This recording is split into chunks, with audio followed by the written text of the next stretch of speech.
Comme la pluie et la neige descendent des cieux et n'y retournent pas sans avoir arrosé, fécondé la terre et fait germer les plantes, sans avoir donné de la semence au semeur et du pain à celui qui mange. Ainsi en est-il de ma parole qui sort de ma bouche. Elle ne retourne pas à moi sans effet, sans avoir exécuté ma volonté et accompli avec succès ce pourquoi je l'ai envoyée. C'est Dieu qui parle à travers Ésaïe. Je vous invite à la prière. Seigneur, avant d'écouter ta parole dans l'Écriture, nous te prions pour que ce matin, cette parole vienne arroser et féconder notre terre intérieure, qu'elle fasse germer en nous la foi, l'espérance et l'amour, qu'elle soit semence pour notre vie et nourriture pour notre route. Amen. Nous allons lire un extrait de l'Épître aux Romains, chapitre 8, versets 1 à 17.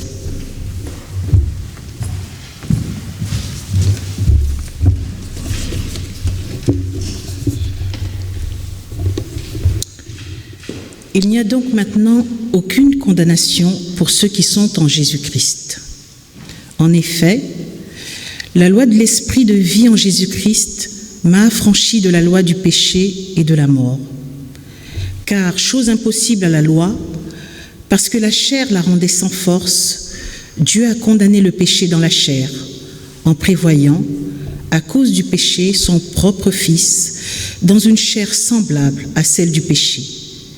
Et cela, afin que la justice de la loi soit accomplie en nous, qui marchons non selon la chair, mais selon l'Esprit. Ceux, en effet, qui vivent selon la chair, s'affectionnent aux choses de la chair, tandis que ceux qui vivent selon l'Esprit s'affectionnent aux choses de l'Esprit. Et l'affection de la chair, c'est la mort, tandis que l'affection de l'Esprit, c'est la vie et la paix.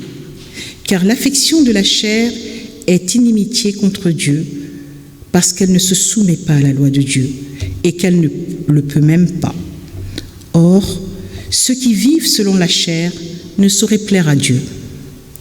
Pour vous, vous ne vivez pas selon la chair, mais selon l'Esprit, si du moins l'Esprit de Dieu habite en vous. Si quelqu'un n'a pas l'Esprit de Christ, il ne lui appartient pas.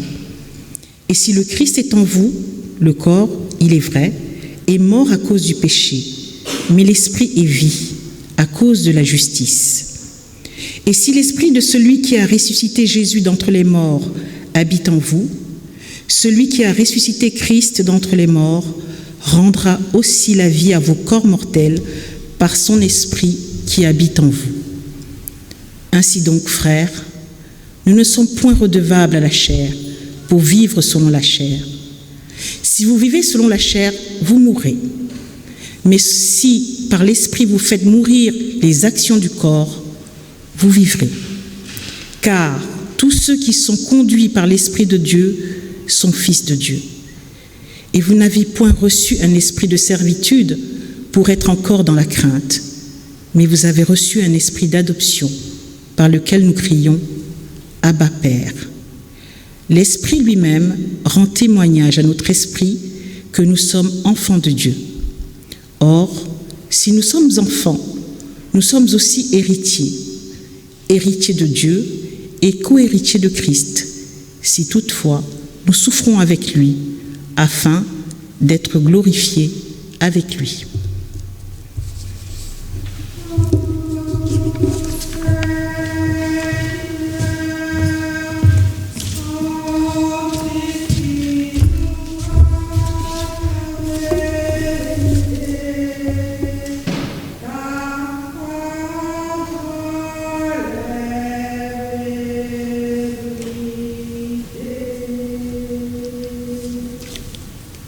Ô Seigneur,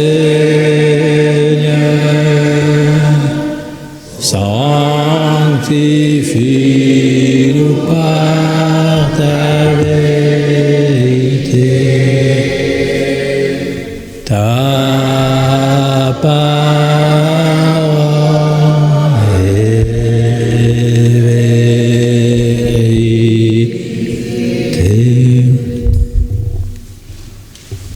Dans ce passage de Paul, la lettre de Paul aux Romains, tout le vocabulaire chrétien qui sous-tend la doctrine officielle chrétienne est présent.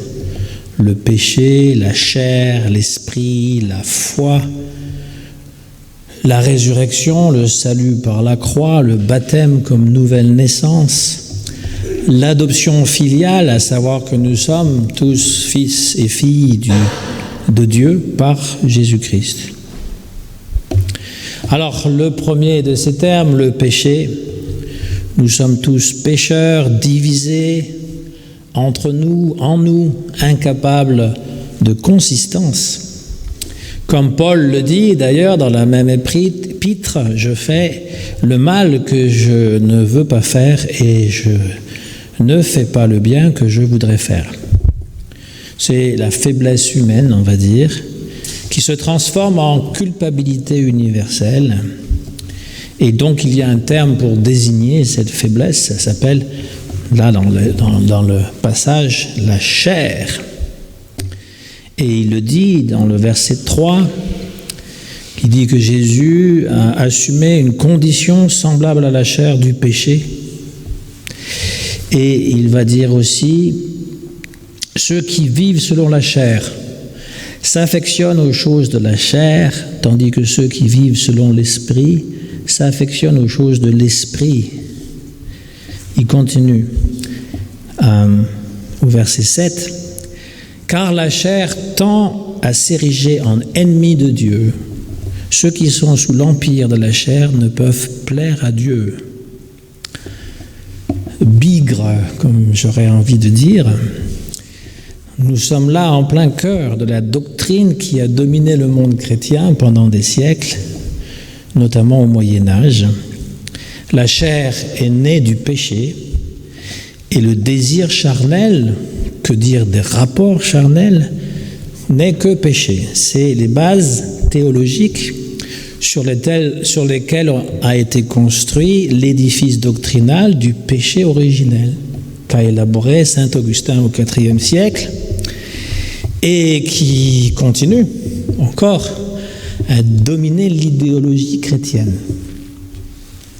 La chair, si je traduis, la chair c'est le péché et le salut par la grâce d'un Dieu qui meurt pour nous sur une croix. Voilà la doctrine officielle de l'Église, enseignée dans le catéchisme, et dire « je n'y crois pas », c'est s'attirer les foudres des représentants de l'Église et de tous ceux qui croient. Être chrétien, faire partie d'une communauté, se sentir en sécurité en suivant une autorité doctrinale et ecclésiale, voilà bien ce que beaucoup de gens font et aiment faire.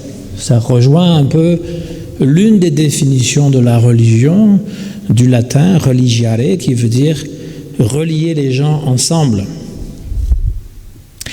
Mais est-ce que croire doit-il nécessairement m'empêcher de réfléchir ? Pour ceux qui s'en souviennent, c'était le titre de mon premier livre. Oui. Est-ce que croire devrait m'empêcher de réfléchir ? Socrate disait « le doute est le début de la sagesse ». Et le même Augustin qui a forgé l'idée de péché originel, eh bien, avait cette phrase « je crois parce que je comprends ». Alors, si je reprends la lecture de ce passage de Paul, en essayant de comprendre ce qu'il dit, voire même comprendre ce qu'il est, au lieu de m'obliger à croire à une doctrine, je me dis, la condamnation de la chair et la mise à mort de Jésus par Dieu pour nous sauver du péché de la chair, est-ce que tout cela n'est-il pas un peu morbide ? Paul, avec ses épîtres, fait particulièrement problème. Des auteurs du Nouveau Testament, il est celui qui donne le plus d'importance à la sexualité, et c'est pour faire montre d'une extrême sévérité envers tous les égarements. Il condamne fermement l'inceste, bon, ça on le comprend, mais l'homosexualité, la prostitution, la fornication, le divorce, il abaisse le mariage et l'enferme dans des règles les plus strictes. Il maintient la femme dans la soumission à son mari. Et beaucoup de chrétiens modernes ont critiqué Paul et en ont brossé un tableau un peu sombre en lui attribuant beaucoup de travers. On a dit de lui qu'il était paranoïaque, c'est-à-dire qu'il savait la révélation directe de Dieu et qu'il voulait l'imposer aux gens, qu'il était homosexuel, mais une homosexualité inconsciente, refoulée, comme le montre sa misogynie, c'est ce qu'on a dit, je suis désolé, son besoin de compagnon et son horreur même de l'homosexualité. On a dit qu'il était pervers. Il y a des pères blancs, il y a des pervers.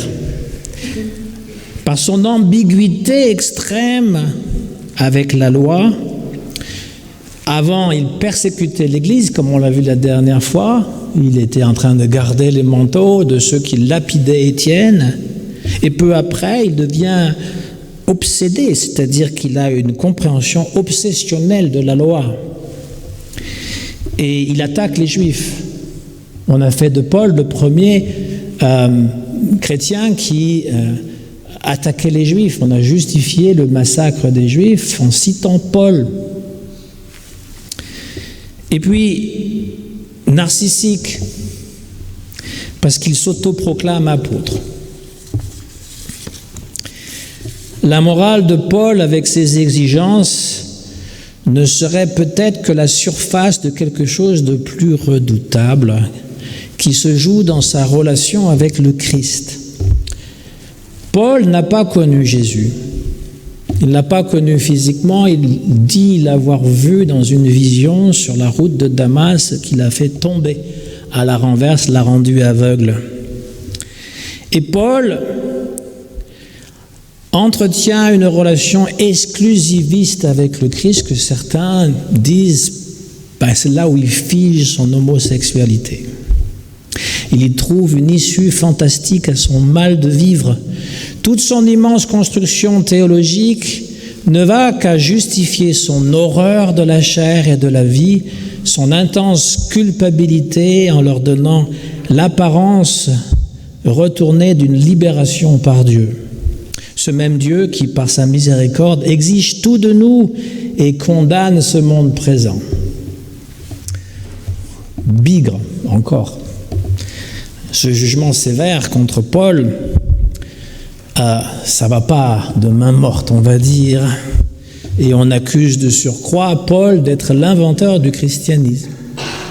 C'est-à-dire que c'est le premier théologien et que tout ce qu'on finalement on répète, comme on a même chanté tout à l'heure, la théologie de la croix, le salut par la croix, par la foi seule, eh bien, vient de Paul. Alors, cette critique, évidemment, c'est une critique moderne, fortement influencée par le père de la psychanalyse, Freud. Paul Ricoeur avait dit, il avait appelé les philosophes du soupçon Freud, Marx et Nietzsche. Marx fait aussi une critique au vitriol du christianisme, il l'appelle l'opium du peuple. Nietzsche est encore plus méchant, parce qu'il décrit vraiment dans de longues pages la haine de la vie que proclame le christianisme. Alors, personne n'est parti pendant que je lisais ces horreurs sur Paul, n'est-ce pas ? Parce que du côté catholique, il y a une vive indignation dans tout ce que je viens de dire, parce qu'il vénère Saint Paul.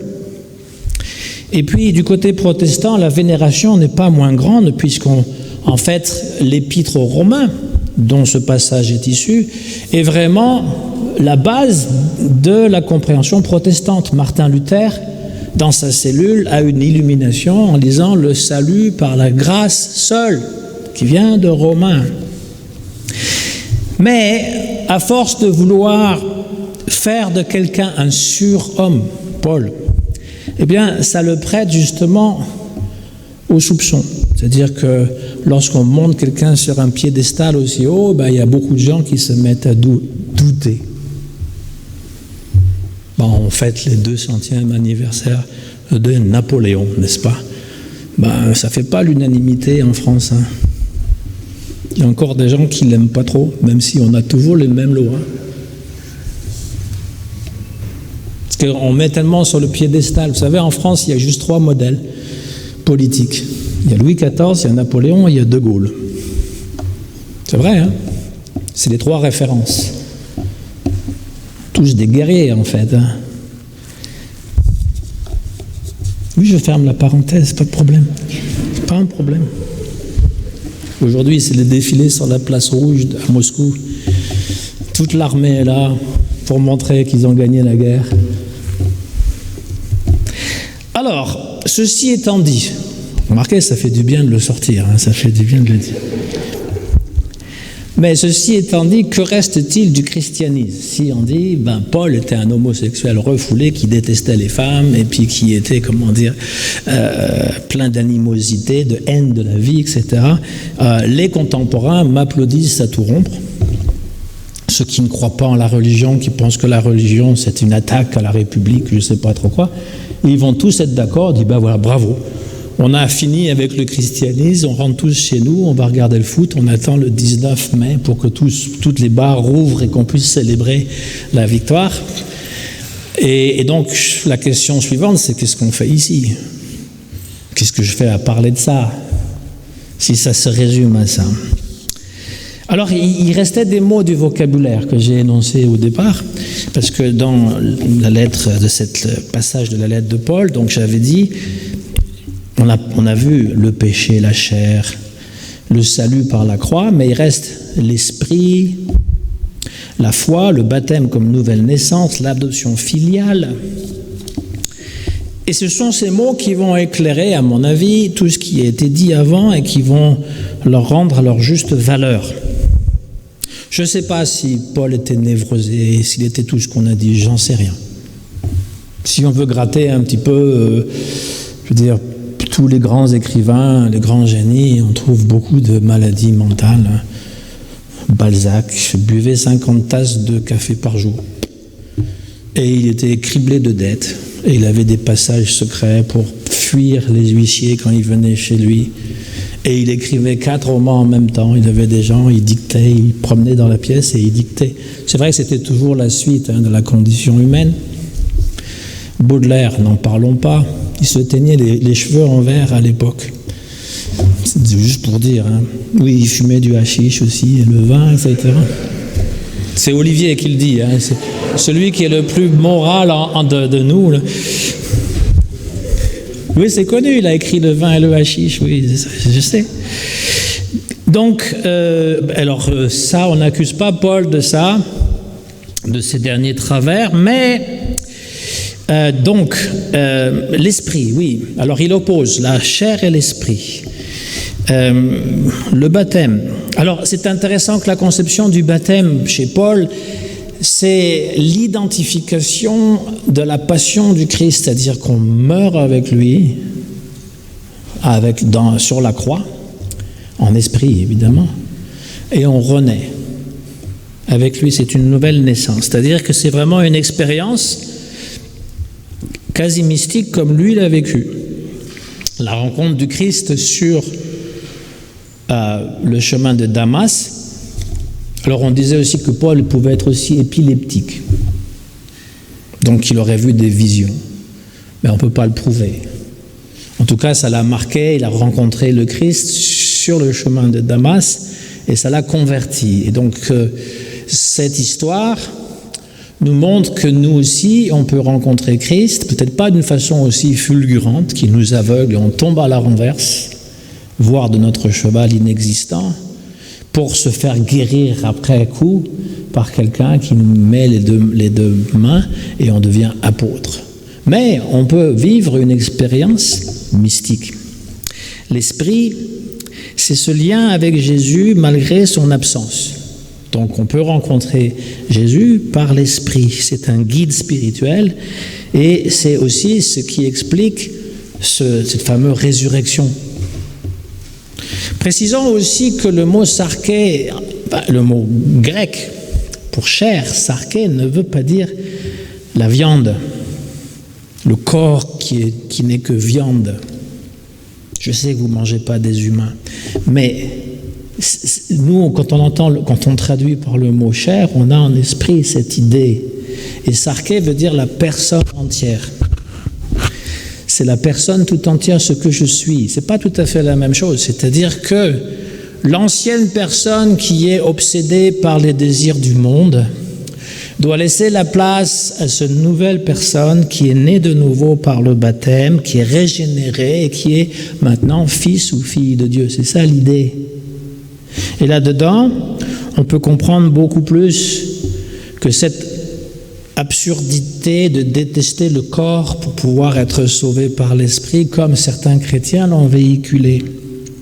Qu'il y a une pratique spirituelle qui me permet de rejoindre le Christ.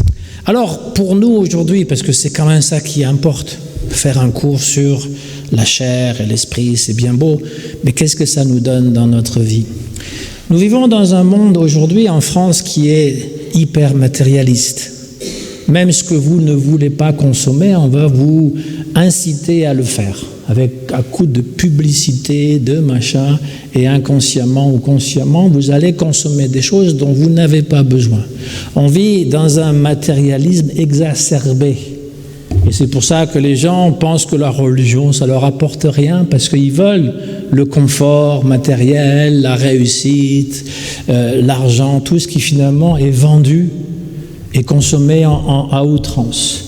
Mais cette absence de spiritualité, elle se traduit par des mots MAUX qui sont la dépression, qui sont le manque de confiance, qui sont un mal de vivre, qui sont la consommation excessive d'alcool et de drogue. On parlait de la drogue tout à l'heure, mais il y en a beaucoup quand même qui se vendent et on oublie de parler de ça parce qu'on parle que du Covid aujourd'hui.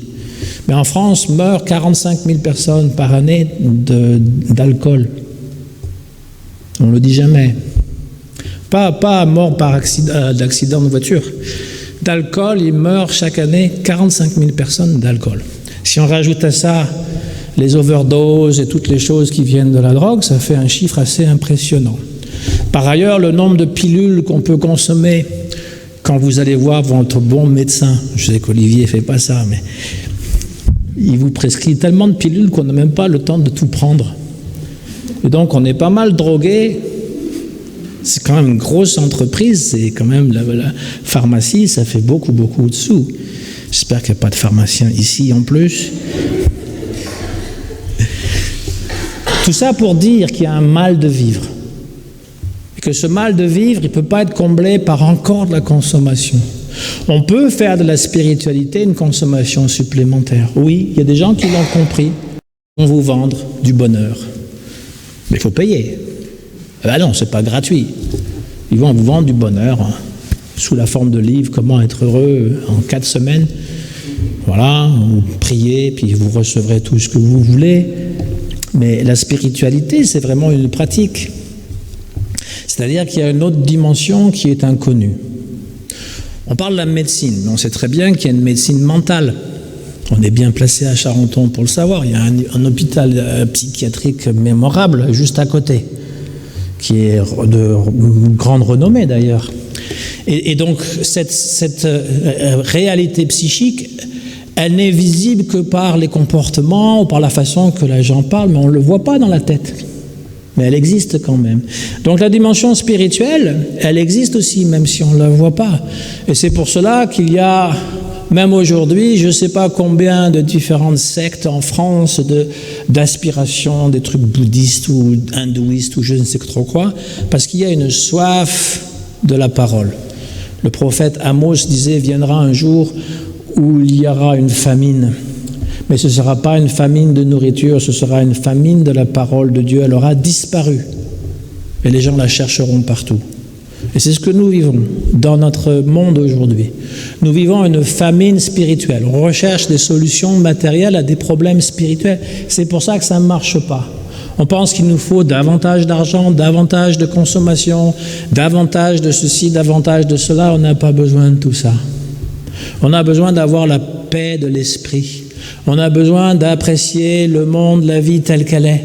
On a besoin de comprendre que la vie, le monde, ce qu'on peut appeler Dieu, nous transcende quelque chose de beaucoup plus grand que nous et que ça peut nous apporter vraiment ce qu'on recherche.